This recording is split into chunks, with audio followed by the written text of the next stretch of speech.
Since 2021, I've sent over 50 million emails for e-commerce brands. And what I've learned is it's not about sending more, but about sending smarter. Most brands are leaving a fortune on the table because of poor quality leads, low deliverability, and just weak offers. In this video, I'll break down 3 of the most important factors that break down high-performing email marketing setups to ones that just burn out. If you're running an e-commerce brand doing more than 50k a month in revenue, then this video is for you. My name's Jack, and I'm the founder of Surefire Media. We're an email marketing agency, and we specialize in Klaviyo for e-commerce brands.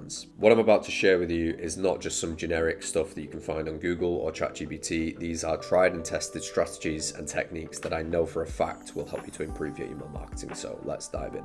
The first section is on email deliverability. Now, it's the most boring section, but it's the most important. If you don't get this right, nobody's going to see your emails. Email deliverability can be your best friend, or it can be an invisible ceiling on the amount of revenue that you can generate from email. Once your email list gets to a certain size, if you're not practicing the good deliverability habits, then you're going to go to spam and your whole email system will fall apart. Some brands don't even realize that they're hurting their deliverability when they send to cold or even worse, bought email lists, when they constantly email people who have not engaged in months, or when they blast their entire list with every message or simply don't exclude the people who are unengaged. An email report from validity.com in 2024 showed that only 1 in 6 emails actually hit the inbox. So that's about an 86% placement rate. Now, for the rest of those emails, they're just not being seen by anybody. There's 3 pretty simple ways that you can protect your email deliverability. The first of which is to send to quality, not quantity. So you don't need to send to everybody on your email list. You want to exclude the people who are not engaging frequently, and you want to make sure you're just targeting people who are most likely to open, most likely to click, and that's going to boost your deliverability score. Another tactic is to clean your email list regularly. So this is something we do every month at Surefire for our clients. We make sure that if we've got people who we know are simply not going to engage with emails, we've tried to revive them, we've tried to give them the best offers, we've tried SMS, we've tried everything, but these people, for whatever reason, they simply won't engage, and that could be a number of reasons. Their inbox might be completely peppered every day with multiple different companies. They might just not be interested. They might not even be using that email anymore. For whatever reason, the email is dead and therefore it needs to be removed. And a good third tip for you is to use exclusion segments. So these are segments that you build to remove people who are exhibiting behaviors that are not particularly favorable for yourself and remove them from your email marketing sends. A common one of those is somebody whose email might have bounced recently. Maybe their inbox is full, or perhaps they changed their email, or they gave you the wrong email, or whatever it may be. At the same time, there are people who might have just ordered from you. They might have just joined your email list. These should also be considered as exclusion segments because you don't want to spam people with too many emails. A good way to think of your email deliverability score is to think of your credit score. So once your credit score goes down, people trust you less. They don't want to lend you money. Deliverability is basically the same. It just means that in the eyes of inbox providers like Outlook and Gmail, they don't trust you to deliver good messages, wanted messages. They think you're a spammer, and so for that reason, they send you to the spam. The second thing I've learned from sending over 50 million emails is that a weak offer or weak content is going to kill that email just as quick as anything else. So this one's painful because it's quite easy to miss, and it's also the most personal, one that hurts the most, if you ask me. Now, trying to do email consistently every single month where you send interesting content that gets clicks, that gets sales, that gets people to smile or to laugh or whatever, to take the action that you want them to take, it's very, very difficult to do this consistently.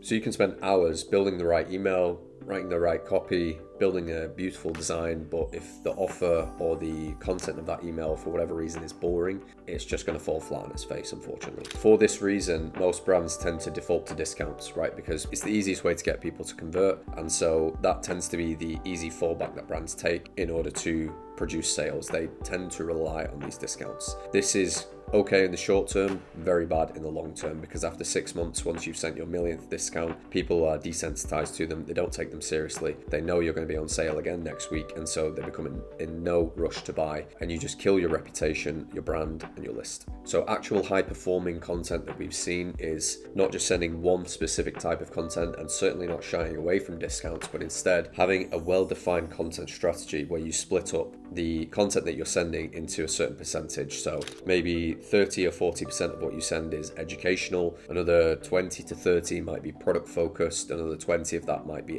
promotional, for example, then the rest of it might be new product launches, whatever it may be. There's so many different options that you can take with the content that you're sending. The point is to make sure that discounts are the smallest percentage in that group, and also that you've got a good balance of other content. And think it through logically as well. When would somebody like to receive a blog post? It's probably not going to be on a Friday or Saturday night or a Monday morning, maybe on a Sunday afternoon or something like that. Again, test these things, but approach them with some semblance of logic, when you should send, what you should send. The final thing that I've learned is very, very important, and that is that a good quality list beats a large list every single time. So not all subscribers are created equal, and we've tested this multiple times over, where a subscriber who has found you online, or they found you via organic content or from an ad or whatever it may be, and has placed an order, that person is 100 times more valuable than somebody who has signed up, for example, via a giveaway competition or from trying to get something for free online. Those people believe in your brand, they are big brand ambassadors for you, and having 100 of those is better than 1,000 of the other type.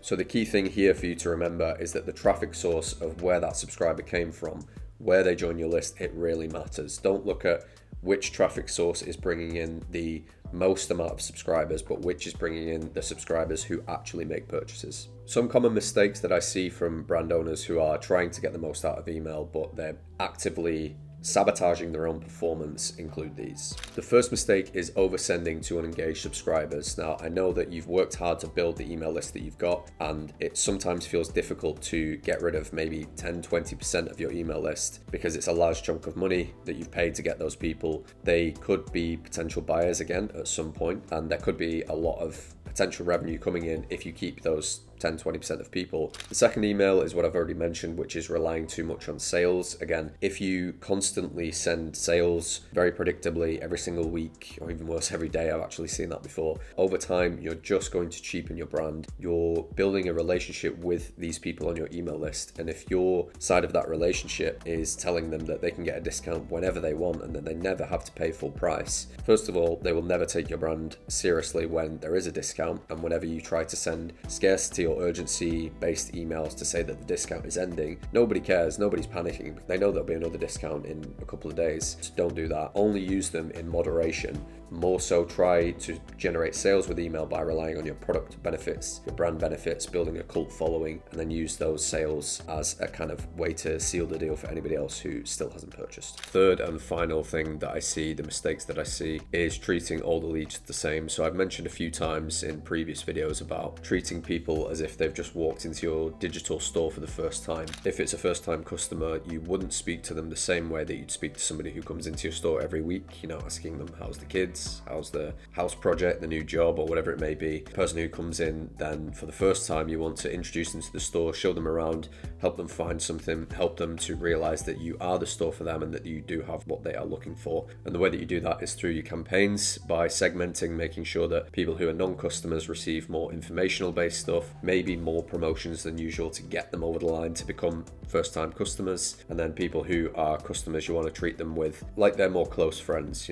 They've been around for a while, they probably know more about the brand, whereas the other person who has never met you before, never seen your brand, never purchased from you, doesn't know how you work, the type of content you send, any history of the brand, any new products, any old products. They don't have any context, and so you need to make sure that that's abundantly clear in the email content that you're sending. So some quick simple fixes then, what you can implement today to make this a bit better for your email. The first is to add exclusions to your campaigns. So make sure you're not sending to everybody all the time, and also not just using the same segments all the time. You want to make sure you're also excluding certain people who've taken certain actions recently. Maybe their email is bounced, so you don't want them in there because they'll bring down your deliverability score. You want to remove people who have purchased recently, for example. Don't pepper them with reminders about the sale if they've purchased from that sale. Make sure you exclude those people.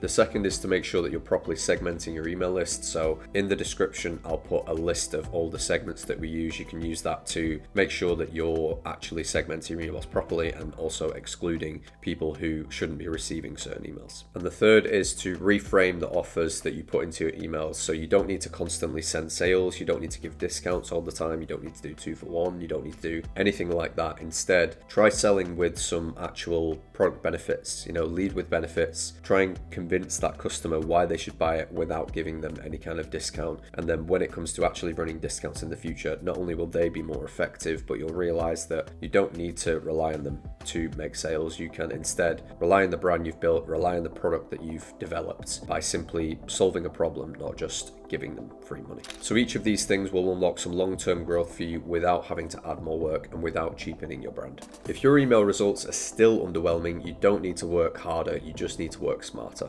As I mentioned earlier, I've got a free email segmentation guide in the description below. You'll need to sign up to my email list and then you can get the free guide. I've also shared a ton of other guides on my email list. I've got email content guides, what to actually send, content ideas, email deliverability as well as a bunch of other stuff. So if you're looking to up your email game, you want to learn from somebody who's actually in the trenches, actually dealing with day-to-day email related problems, related strategies, who knows what works, who's up to date and who's actively practicing the things that he preaches, feel free to sign up to that. Thank you.